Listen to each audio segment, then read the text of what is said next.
Okay, so welcome everyone to our second ORCID US Community Showcase. We had one back in September, and there's a recording for that online that people can watch later. But the main purpose of these showcase webinars are to hear from various ORCID member institutions around the US and hear what they are all doing with ORCID. So today we are going to start with an overview of the ORCID US community and just a brief review of some ORCID basics to make sure we're on the same page. And then we'll have a global overview of ORCID. And then we'll jump into the highlights from various US research institutions that are using ORCID. And then we'll wrap up and there will be time for questions and discussion at the end. So to start with, a quick review of ORCID basics. Many people probably know about ORCID from ORCID ID, which is a unique 16-digit persistent identifier that is assigned to an individual, similar to what you see here. And this unique identifier stays with an individual across their career, despite changes in name, location, discipline, and it serves to disambiguate individuals and link them with their contributions and affiliations over time. So by clicking on this ORCID ID, you would be taken to My ORCID Record, which looks something like this. Where you can see that I have information about my employment background, education, works and publications, and there's also a field for funding. So all sorts of information related to an individual's contributions and affiliations can be found in an ORCID ID record. In addition to the disambiguation piece, ORCID also serves as a mechanism for interoperability between different systems and workflows. So in this graphic, you can see that we have the researcher at the center with their ORCID ID and their ORCID record, and then various stakeholders can connect with that individual researcher. So employers, funders, publishers, can all connect with that individual's ORCID ID to share information about that researcher. And in connecting with that researcher, these additional stakeholders can also connect with each other. And all of this is made possible through something called the ORCID API, which basically just stands for Application Programming Interface. And that API can basically be thought of as a puzzle piece, as you see in this graphic, that allows disparate stakeholders to connect with each other through their different systems and share data through the ORCID registry. And so ORCID connects these different stakeholders with each other in the broader research and scholarly communication landscape. And so for research institutions looking to benefit from ORCID, generally there are 3 steps involved in adopting ORCID at your institution. The first one is gaining stakeholder support from internal partners within your institution. So representatives from the libraries, the graduate school, the provost office, various academic disciplines, the grants office, all of these different stakeholders can benefit from ORCID within a single institution. And then technical integration is needed, which basically just involves configuring a system to connect with ORCID through the ORCID API. And there are some vendor systems that already have some ORCID functionality built in, and then there are various, custom local systems that institutions can work on integrating ORCID themselves. And we'll see examples of these integrations later on in the webinar. And then last but not least, the third kind of step of adopting ORCID has to do with doing outreach and education to individual researchers, so faculty, students, and others at your institution that are participating in the broader research and scholarly communication landscape, and encouraging them to actually get an ORCID ID and use it wherever they can. And another big part of benefiting from ORCID as a research institution is becoming an ORCID member. That gives you access to the functionality that you would be looking for from the ORCID API and connecting your systems with ORCID. And in the US, we have a national group that is called the ORCID US Community that was formed a year ago in January of 2018. And basically, this group was formed by these four consortia that you see listed here: the Greater Western Library Alliance, also known as GWILA, the Northeast Research Libraries, known as NURL, the Big Ten Academic Alliance, and Lyrasis. These four groups came together last year to form a nationwide consortial approach to ORCID membership for research institutions in the United States.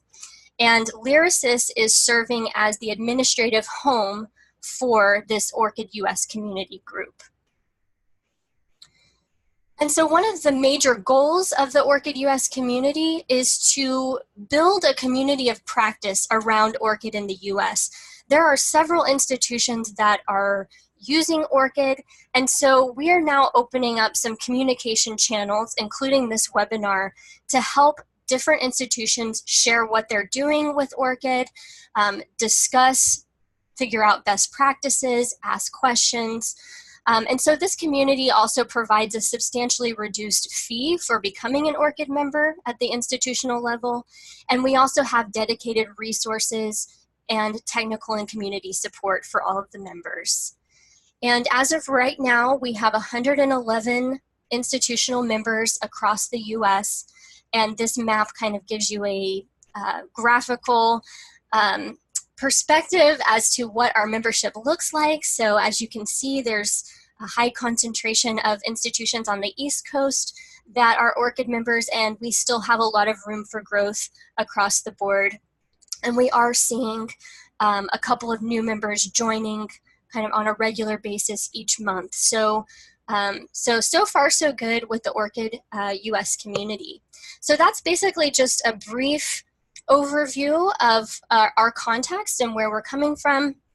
Now I'm going to hand it over to Burnett Sherman at ORCID, and she's going to give you a little bit more overview of ORCID at the global level. Hello, everyone. Again, my name is Burnett Sherman, and I'm an engagement lead with ORCID, and I handle mostly the U.S. research institutions and consortia. I joined about 3.5 months ago, and I support Sheila in supporting you all. So I help with some of the internal support, API credentialing, and serve as communications liaison within ORCID. All right, let's see if I can advance. Okay, right here is kind of an overview of the Americas region as we currently stand. As Sheila mentioned, there are 111 members in the U.S. consortia, and that actually makes the ORCID US community the largest consortia that we have, and it continues to grow, and it's probably one of the most active consortia, and a lot of thanks to Sheila for making that happen. In the overall region, we've got 288 members, and within all of those members, there are 179 integrations, and that's 30% of our worldwide total. There are 26 badges for the Connect badges that have been awarded, and that's 20% of our worldwide total. And in the Americas region, there are 4 consortia. And as you can see from the diagram there, the research institutions make up the bulk of our membership in the Americas. And the Americas includes everything from Canada down to South America. There are 187 research institutions. And this is just an overview of what I mentioned, the entire area. Canada has 1 consortia, 43 members, and 7 integrations. Latin America also has 1 consortia, 26 members, and 9 integrations. Most of that work is currently in Brazil. And then, of course, the US being the most active. We've got 2 consortia. One of them is the Health Research Alliance, and then the other is the Community Consortia here. We've got 219 members, so that means that this consortia itself makes up almost half of our US membership. And then there are also 163 integrations in our region. So we continue to grow, and worldwide we have over 1,000 members. We just passed that at the end of the year, and we continue to grow. There's almost 6 million users who have registered ORCID IDs. And amongst you, hopefully all of you are also already registered with your own personal ORCID ID so that you can also use the system. So that is all I have for my overview. And I can pass it on to Kevin from University of North Texas. Excellent. Thank you, Bernadette. I'm sorry, I had one more slide. Oh, I did. Go ahead. I did. Sorry. Let me go. If you can advance it, Sheila, I apologize. This one's just very quickly.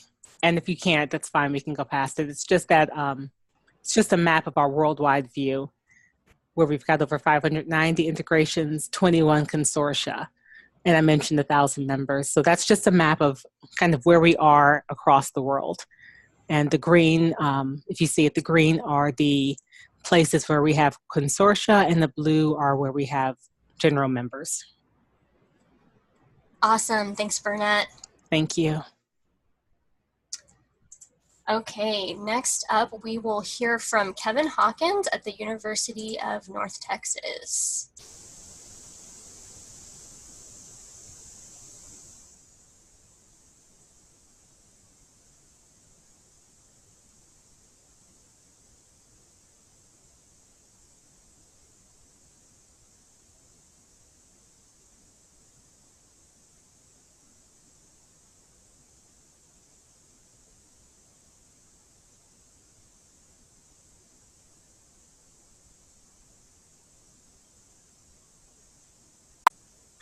Okay, sorry, I had to, I couldn't unmute once you gave the control to me. So can you now give control back? Sorry about that. I hadn't quite had a chance to unmute. Okay, great. Yeah, so I'm Kevin Hawkins from the University of North Texas Libraries. Pleased to be here to tell you a little bit about our ORCID integration here. Let's see. Right. Here we go. Slide advancing is a little slow. So we have a, we're behind now. Just a bit of a delay. So we have a faculty information system here at the University of North Texas. It's actually run out of the provost's office. It's primarily designed to comply with the state law that requires that we make all undergraduate syllabi available online, like in a central place, linked prominently from the university homepage.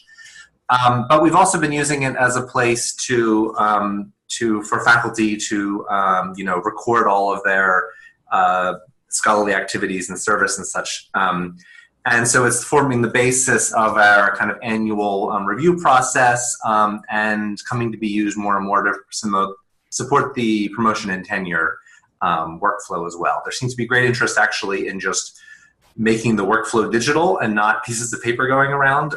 Less interest, for what it's worth, at this point in really kind of doing data analytics based on this system. So that was the front end of the system. Here, as a faculty member, I have logged in to the back end of the system where I would fill in information about myself.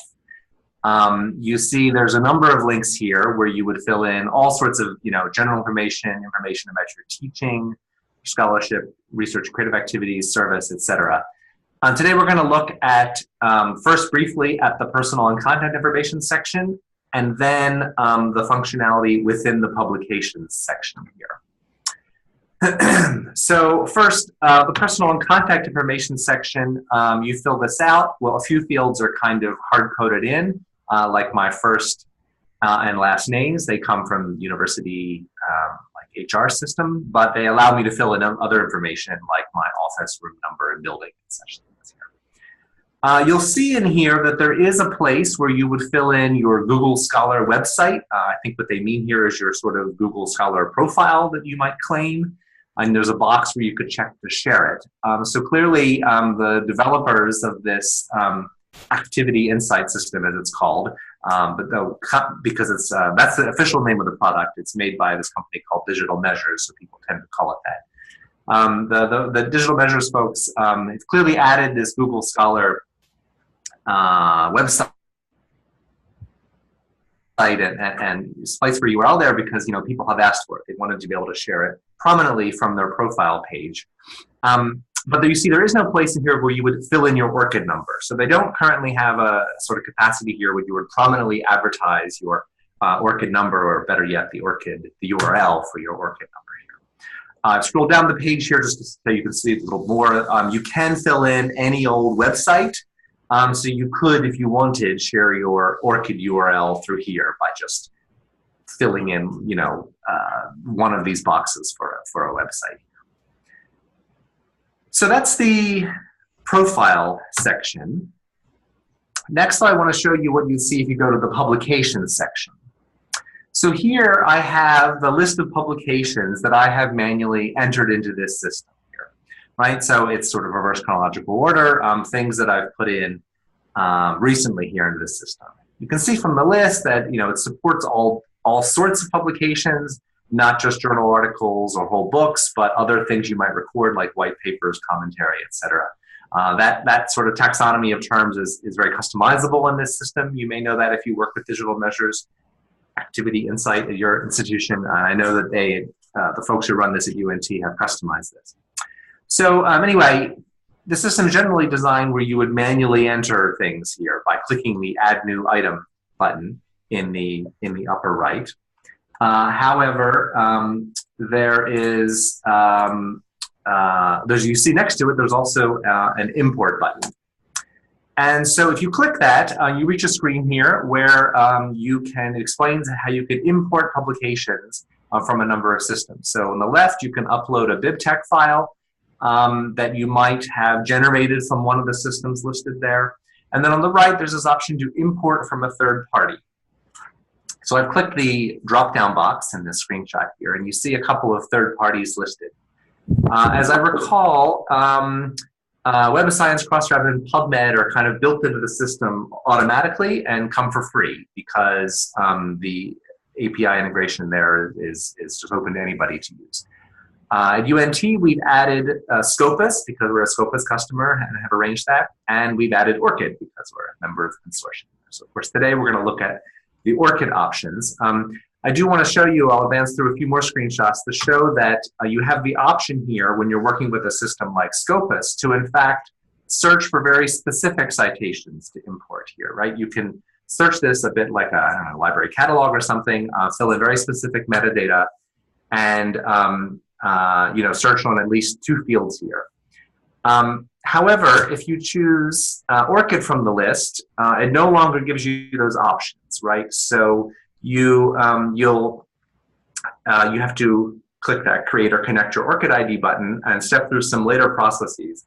Later in the process, though, you do get to choose which items that it finds under your ORCID ID that you would want to import.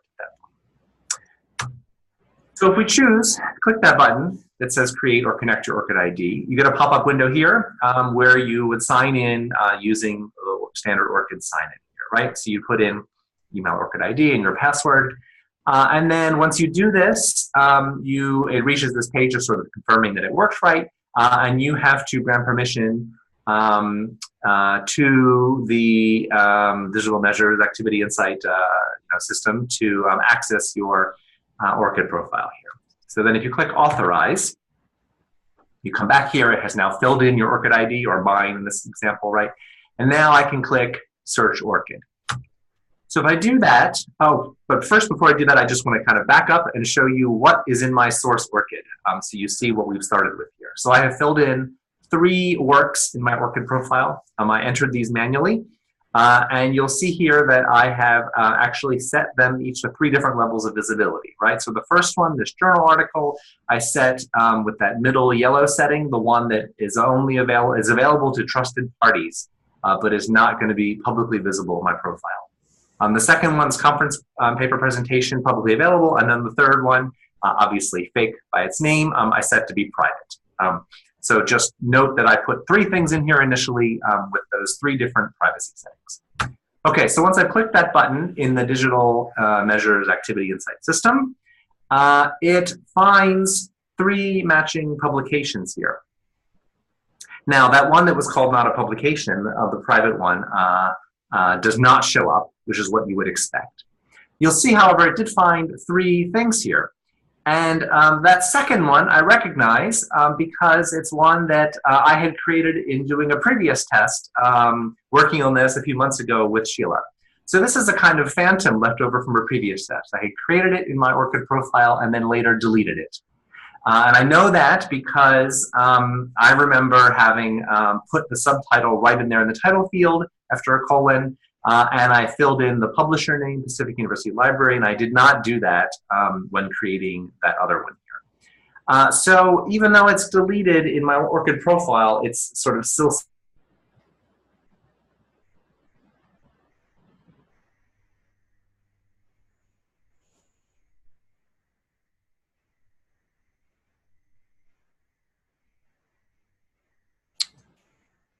Kevin, did we lose you? I'm back. My connection, internet connection here dropped out for a second. Okay, let me hand over the remote control again. Yes, thanks.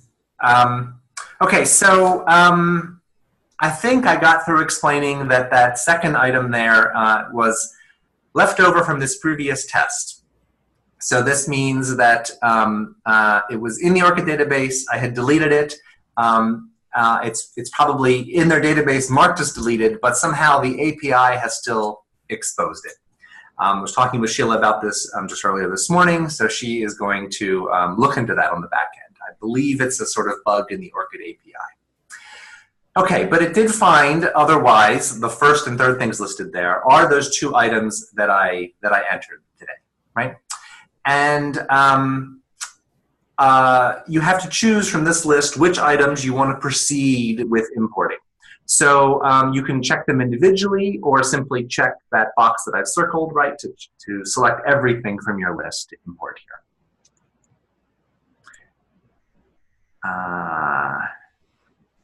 I think, try that. Nope, still, here we go. Okay, oh, I have to go. It's a little slow the first time. Let me go back one more. Wait for it to catch up.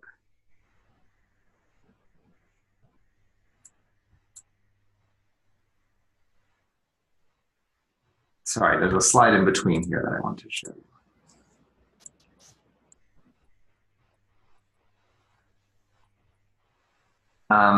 Okay, no, we've reached it. So I think selected that, and then let me go back. Let me go to the very top of the page.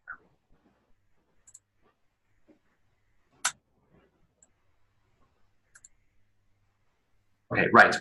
So I've proceeded on choosing to import those 2. And the system notices a potential duplicate against something that is already in my digital measures activity insight profile because I had manually entered these same items here, right? So here it found this near match on this journal article here. So on the left is what is already in digital measures. On the right is the version I'm about to import. You'll notice that the subtitle is missing. So something about the way this integration is set up is it's not pulling the subtitle from my ORCID data here. But otherwise, you can kind of review the metadata here. You see other fields are missing, but that's just because I never bothered entering them in my in creating sort of sample records in my ORCID profile here. Here I scroll down the page more, you can see more, and at the bottom you get to choose whether to skip this item or import it here, right? So if you click one of those buttons, it turns green, and I've just circled it there. It's a bit confusing in the interface. You click that and it just turns green, but nothing else happens. What you actually have to do is go back to the very top and choose to review the next item here. Right, so see there's item 1 of 2, so then you would click that next arrow and review the next one. I skipped one of the 3 here, so there's only 2 that we're doing today. Here is, there's that phantom record coming through again. Now, I want to also point out, see I've circled there the value yes for was this peer-reviewed or refereed. The integration here is set by default to mark everything that you import as peer-reviewed or refereed. This is not something that gets recorded in your ORCID profile. There's no field for this, but the folks who wrote this integration decided that, well, most likely everything will be importing as peer-reviewed, so people will want that set by default, and they want to undo it, they would just go in manually after importing and update that. So another thing to be aware of here. I want to also note that here in my conference presentation, the contribution type got marked as conference proceeding in ORCID. This was just marked as a conference paper. You know, that's a kind of another assumption that's built in here. Again, the subtitle not coming through, but again, marked as peer-reviewed refereed, regardless of whether that is true. So now I've gone through and reviewed everything here, and then I click that button in the upper right to finish the import here.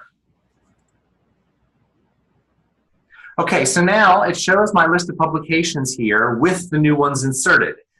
So again, that phantom record came through because I said I would import that, and then that conference paper came through here. You'll notice, though, we're in the publications section of Digital Measures Activity Insight. That's where the import functionality is built in, so it's bringing in here things that are not necessarily publications, such as this conference paper, right? So in ORCID, you can have all different types of works, but in Digital Measures Activity Insight, the import feature is only available in the publications section, not in the conference presentation section, seminars, all the other sections of your profile in Activity Insight. So you kind of have to recreate them over there. It's really not in the end useful to import them into this section of the system here. So there is some documentation available from the folks at Digital Measures. I gave the URL there. You can find it easily on their website. It basically shows screenshots kind of like mine, maybe without some of the commentary. But I did, of course, want to note that if you're a current Digital Measures customer, you can contact your sales representative to make suggestions. Sheila has assured me that they are interested in hearing from us and knowing, what things we find is deficient here. So, thanks very much. Excellent. Thank you, Kevin. And if you are using Digital Measures, or if you're looking into using Digital Measures, I will give my email address at the end of this presentation, so feel free to contact me with any kind of questions or concerns, anything like that. Okay, next up, we're going to hear from Jan Franson at the University of Minnesota. Jan, do you want to go ahead and unmute, and then I will hand over the control. Okay, I am unmuted. All right, great. Okay, you should have control of the screen. Okay, great. Thank you, and thanks for having me. Just checking my page. Oh, there we go. Okay, I see that lag that Kevin was talking about. So I'm with the University of Minnesota Libraries, where I am the the service lead for Research Information Management Systems. For us, that mostly means Experts at Minnesota, which is our implementation of Elsevier's Pure product. We branded Experts at Minnesota. You can see it at experts.umn.edu. Like a lot of our researchers, I have linked my ORCID ID on my Experts at Minnesota profile. You can see it right there next to my photo. So any profile holder can log into their Pure account and they can link up their ORCID ID from there. When you do that, you have to authorize, as you saw also with the digital measures product, but it's a little bit different. You're authorizing for something a little different. You'll see a dialog box that looks like this, goes through all of the things that you are telling Pure it can do, or ORCID that Pure can do. You're authorizing Pure to send information to your ORCID profile, not the importing from. Pure will update ORCID with your affiliation and a link to your public profile. It'll also send ORCID any new publications associated with your profile that haven't already been added to ORCID. So like the University of North Texas, the University of Minnesota uses digital measures activity insights for activity reporting and dossier development. For us, it's branded as WORCS. As you can imagine, the WORCS lead and I have both heard many complaints about having to enter the same information in both systems. And believe it or not, there are good reasons why we have both, but nobody likes entering something twice. So right now, what we have been doing is just offering information to people about how to export from Pure and then import into digital measures, just using a BibTeX import-export.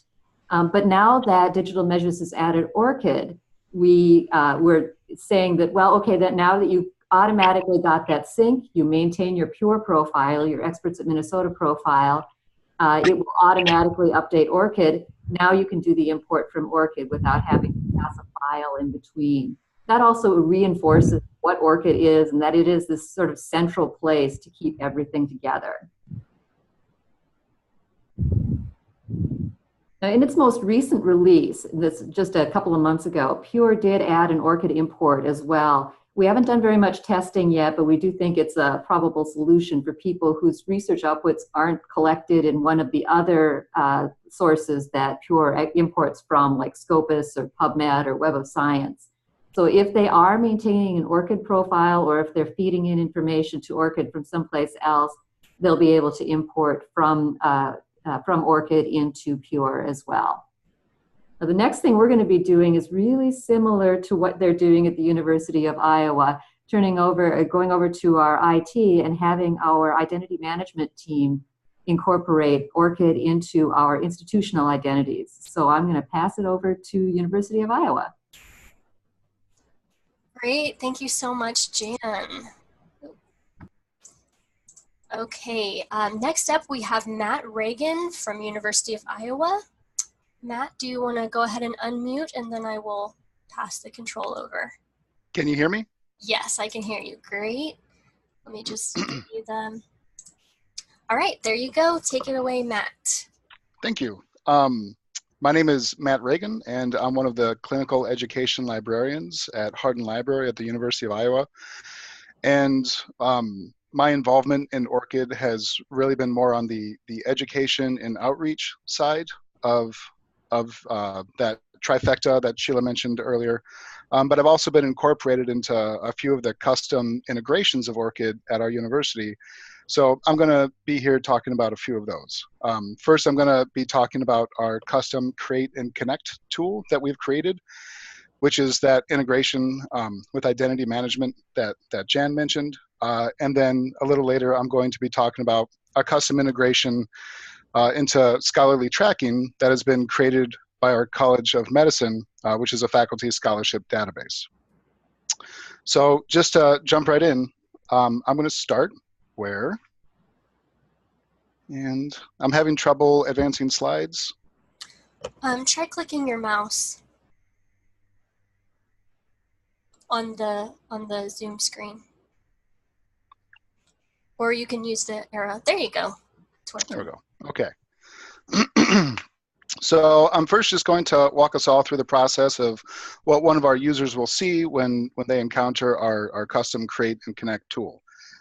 We've chosen to locate the primary link to our Create and Connect function on one of these home-built subject guides, but this also includes information on how faculty can populate their ORCID profile with their works from a few different sources, including Scopus, manual entry, Google Scholar, and as well as assigning delegates. And I'll come back to this point a little bit later, But what is important here is that our Create and Connect option first goes to our HawkID login, which allows our custom Create and Connect to integrate with our campus directory.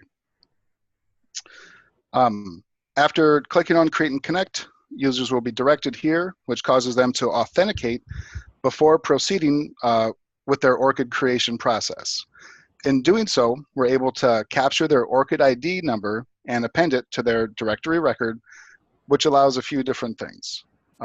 The system bounces against the directory to determine if an ORCID ID has already been recorded for that Hawk ID, and if not, this is the screen that's returned. This states that no ORCID is currently available, and it prompts the user to click on the green button again to create their ORCID and connect it to the University of Iowa. What's nice about this is that because they're already authenticated, once the user clicks on the button here, their directory data will pre-populate the ORCID account creation fields, and that drastically speeds up the creation process. It's one less online form that somebody has to fill out. However, if the system does locate a connected ORCID in the directory, this is the screen that's returned. This has actually turned out to be really useful.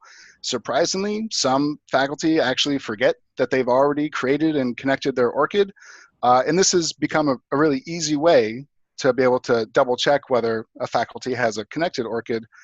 Otherwise, you have to go into ORCID, remember your ORCID login, get into the system, go into settings, go into trusted organizations to see whether our ORCID tool, or I'm sorry, to see whether our custom connect tool is listed in that. But here, they can just come log in, say, yes, I already have one, and won't go through a second time. I will say that there is also a third state, which I wasn't able to get a screenshot for because it's a little bit more rare. And that indicates whether an ORCID ID already exists for an email associated with a Hawk ID that was used to log in. That means that an ORCID has already been created. It just has not yet been connected to the university. And when that screen appears, it simply directs them to the ORCID login screen. And after logging in, they're going to be given the authorization screen to connect to the university. So there's a couple different things that this has been instrumental for, and I'm back at that guide screen. But this has allowed us to integrate ORCID into a couple different faculty scholarship tracking activities. We also have integrated ORCID into our implementation of digital measures, which we call the academic professional record, but I think Kevin has covered that pretty fully. So instead, I'm going to be focusing on our College of Medicine's home-built faculty scholarship database.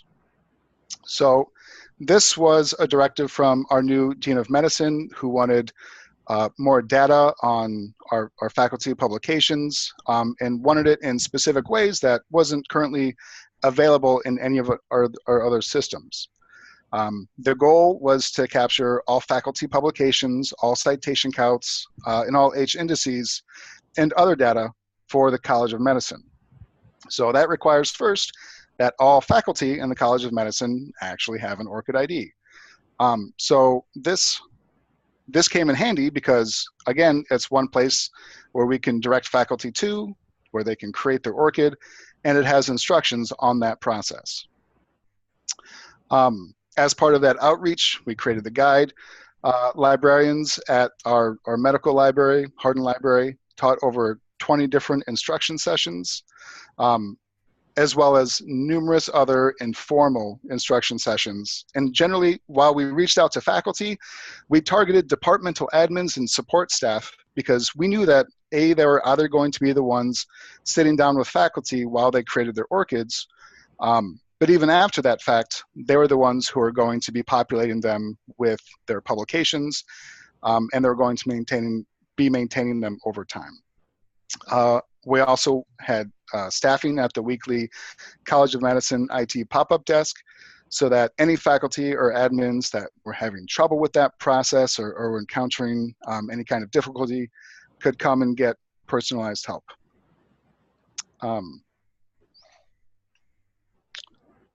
So the thing that really made this work, though, was that because this was an initiative from the Dean of the College of Medicine, there was strong encouragement from the Dean for our faculty to participate. And we were also able to send out weekly notifications to the DEOs of the various departments, letting them know which faculty in their departments had and had not yet set up their ORCIDs and connected them to the University of Iowa. Now, this graph is a little outdated. It ends in October, but it shows some of the success that we've had in getting our faculty set up with their ORCIDs and connecting them to the university. As we're looking at this graph, the top gray line is the total number, and this is university-wide numbers, I should add, not just the College of Medicine. But the top number is the total number of ORCID IDs that we have associated with a university email account, not necessarily connected through the Creator Connect tool. And that bottom yellow line is the number of ORCID accounts that we do have connected. We began education and outreach in around the middle of that graph, around May 2018. And it looks like those numbers are a little difficult to see, but there's around 500, or the previous month there's about 490. And we had some upward success in those few months, but those notifications telling which of our faculty had and had not yet set up their accounts started to come out in July. And we can see that adherence to this really increased during that time. During this time frame, we've had over 1,000 faculty members set up their ORCIDs and get them connected to the University of Iowa. We're not yet complete. I'd say we're over 70% done, but we do have the vast majority of our research faculty set up and connected, and we're starting to pull in some really great data. So this was all just part of the process in getting the database set up, which we've done using the ORCID API to be able to pull to be able to pull publication data. It's again connected with our campus directory to be able to pull names, IDs, departments, and it's also going to connect through a Scopus API that's pulling additional publication lists that we can use to compare the ORCID publication list to the Scopus publication list and see where there's any gaps that need to be filled, and also be able to pull information like that H-index. So we're using all of that, pulling all the data into a custom SQL database, and that data is then visualized using Tableau. So this here is showing one of our reports, which is comparing faculty scholarly output at a departmental level. And this uses some of the aggregated data from those APIs that I mentioned. But we can also get a much more granular level and look at individual faculty members, get their publication lists, citation counts, and H indices. So really this is going to be instrumental for the Dean of Medicine to be able to evaluate scholarly output, but it's also going to be useful for DEOs for annual reviews and the like. And that's really all I have for today. Excellent. Thank you so much, Matt. Okay, so while all of that great information is kind of sinking in, I did want to wrap up by pointing out some of our ORCID US community communication channels. We do have some web pages at orcid-us.org. We also have an email address. It's orcidus@lyrasis.org. We have a Twitter. It's US Consortium if you want to follow there. And if your institution is already an ORCID US community member, you should have access to our members discussion forum. So those are just a few of the communication channels that we have. And now I think would be a great time to open things up for questions and discussion. Feel free to either type into the chat or unmute yourself at this time, and we'll explore any questions or thoughts that people have based on today's presentations. I'm taking a look at the chat right now, and it looks like there has been some discussion so far about peer review being indicated in ORCID. I think this is coming from that default within digital measures of having it say that, yes, it was a peer-reviewed item. Does anyone from ORCID or anyone who has posted in the chat so far want to kind of recap on the discussion there to get us started?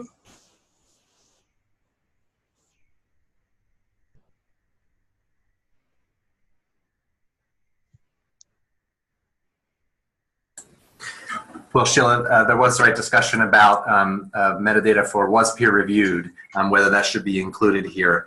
People were noting, well, you know, Crossref doesn't record this either, and so a lot of the data coming into your ORCID profiles wouldn't have it, and also there's probably not consensus about what counts as peer reviewed. Okay.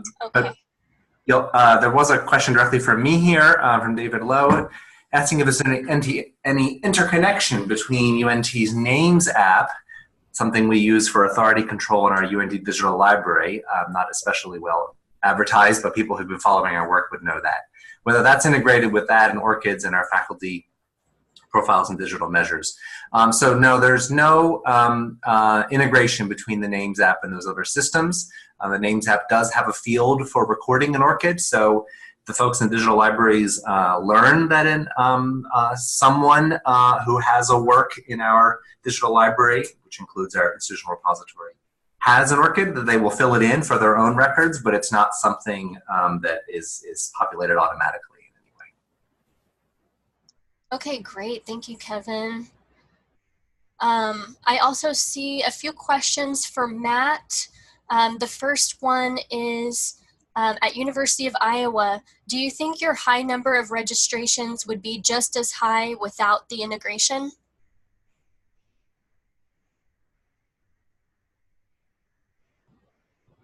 Can you hear me? Yes. Yes, okay. I would say that likely no. I think that the impetus for the surge of registrations was the creation of this database and the encouragement from the Dean of Medicine to get set up and connected. So I think that really is the reason why we've had such a surge in registrations, that and the weekly reminders to DEOs of who has not yet done it, which then both has a carrot and a stick. So I think that's been instrumental in the surge in registrations. Great, thanks, Matt. And we have another question for you. Is University of Iowa using Shibboleth authentication for connecting ORCID to your campus directory? So I'm definitely not an expert on that aspect of the integration. I do believe that we are using Shibboleth though, yeah. Okay, great. Thanks, Matt. Any other questions or thoughts? Sheila, I was going to take the question that Matt answered there about the driving force behind adoption there on campus to the other two speakers. In Matt's case, they had a champion that really picked up activity. For the other speakers, can you point to a specific activity or group that helped inspire adoption? This is Jan from Minnesota. I think for us, it's been largely librarians and doing outreach. We've had, I think we have about 7,000 people who have signed up, but not through the integrations. The two integrations, the digital measure ones hasn't been around all that long. The Pure one has been around longer, and I think we have around 600 people who have signed up or linked their account through that Pure authorization process. But a lot of our outreach really has been targeted on new faculty as they come in and on graduate students. And we've done big pushes with grad students. They are a nice captive audience when they first start at the university. We have a lot of opportunities for outreach there. We have done a big cookie giveaway the last couple of years, and it's been for us, it's such an easy sell in that way, but because there isn't a mandate, it's not, you do have to go out and sell it a little bit. I guess I'd like to add on to what Jan said, that the initial population of our ORCID registrations that everyone saw on that graph was due exactly to the type of work that Jen mentioned by our librarians, going out and encouraging faculty and graduate students to set up their ORCIDs.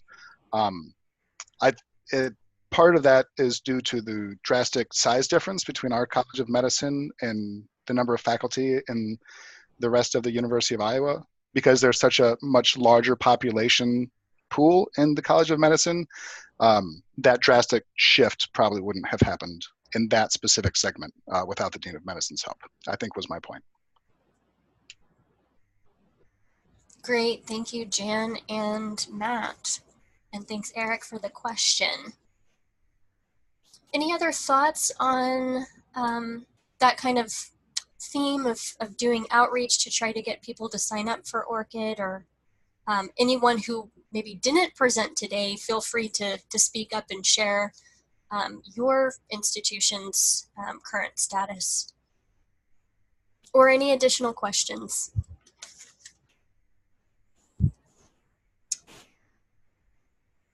Jane, I see that you've raised your hand. Do you want to? Yeah. Can you hear me? So my, do you guys hear me? I can hear you. It may be cutting out a little bit, but I think I can hear you for the most part.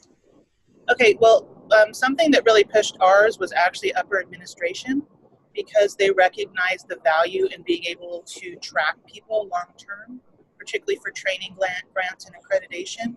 So it was actually the people that were responsible for doing the grant reporting that saw ORCID's value more than, the basic level of it, but how it could really save time with having to search, for example, people's records. And by implementing it, they could see the value of 5, 10, 15 years out.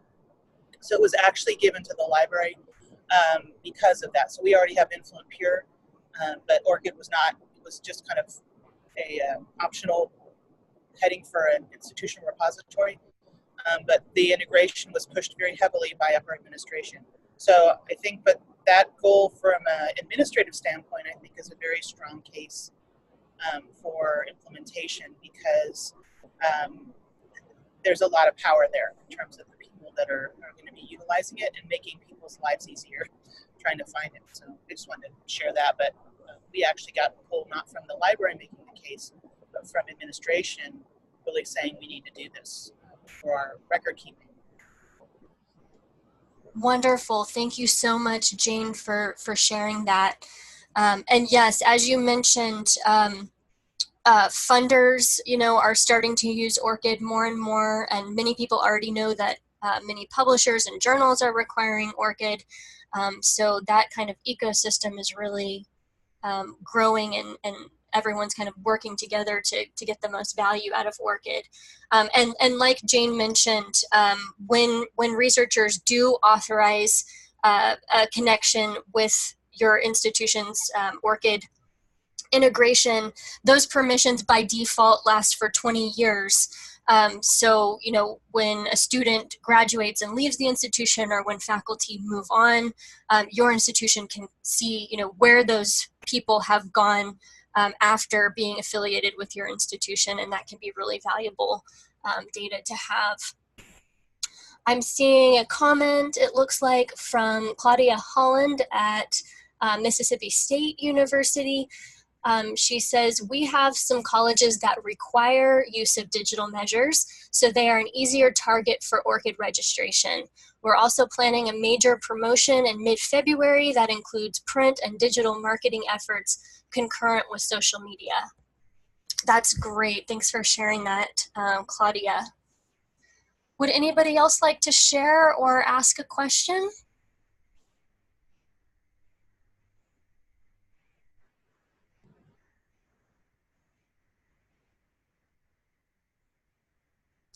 Well, if anyone thinks of additional questions later on, as you've kind of processed all this information, feel free to send an email to this email address that you're seeing on the screen here, and I can help get your question answered.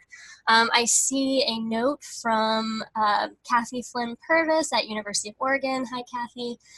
Is there anyone on the call using academic analytics? I can go ahead and talk about academic analytics a little bit. I was able to have a call with a representative, and academic analytics, they are an ORCID member institution or company, but they have not yet integrated ORCID into their platform, but they have been working on building out more functionality in the platform to allow faculty to actually be able to log in and see their own data.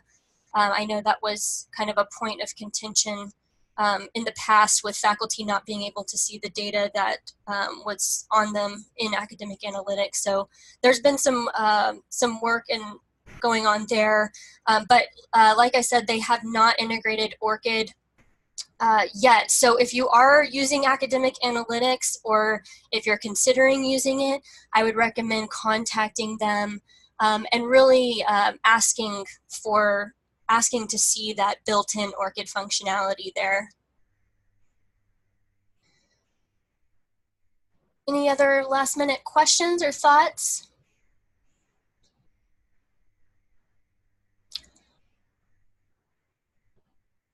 Oh, one more for Matt from University of Iowa. Matt, how did you get all the medical faculty to sign up for ORCID?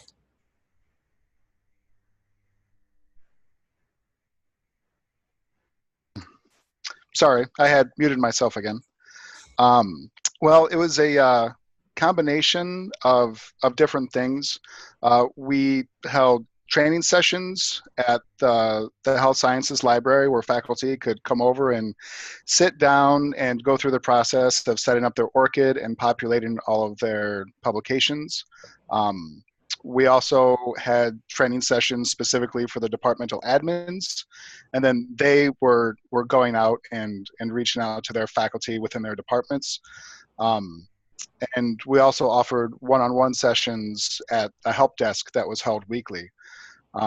So between the three of those, along with a helpful encouragement from the Dean of Medicine and weekly reminders, notifications of who still needed to sign up, all of that together really helped us sign up all of those faculty within that time frame. Wonderful, thanks, Matt. And along those same lines, I wanted to let everyone know that this kind of ORCID outreach and education that we're talking about is going to be one of our primary points of focus in the ORCID US community over the next several months.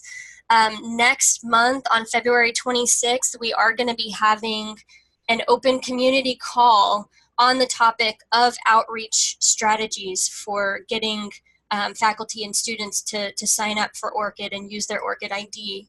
And there will also be a webinar later this spring in April on that same topic.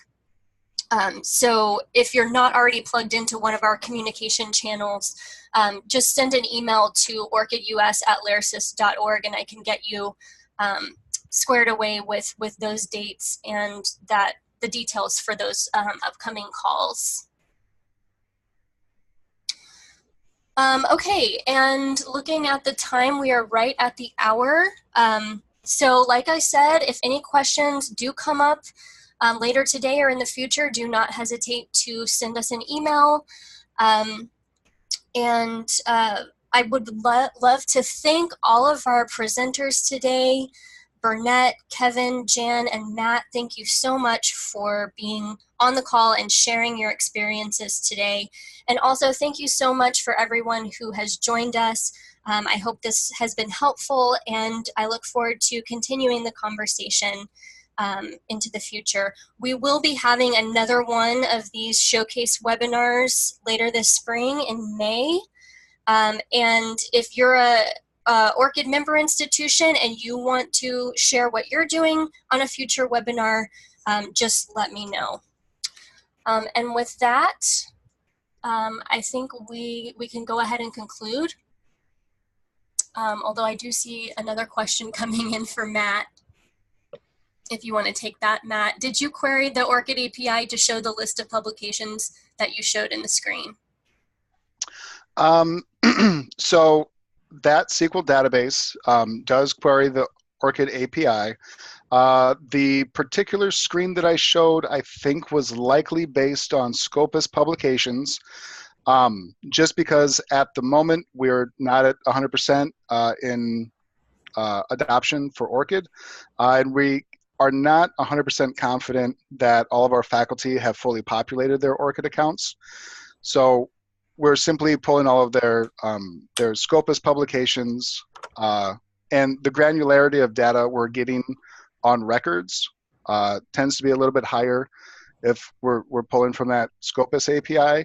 But really, that database is combining both. We're using ORCID to pull publication data, and that's how we're getting each faculty member connected with a Scopus ID, which we are then using to query the Scopus API to pull that data.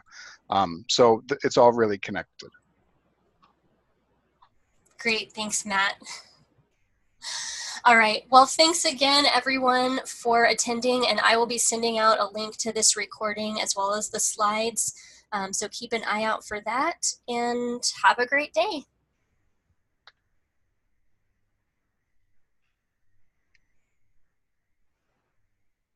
Thanks, Sheila.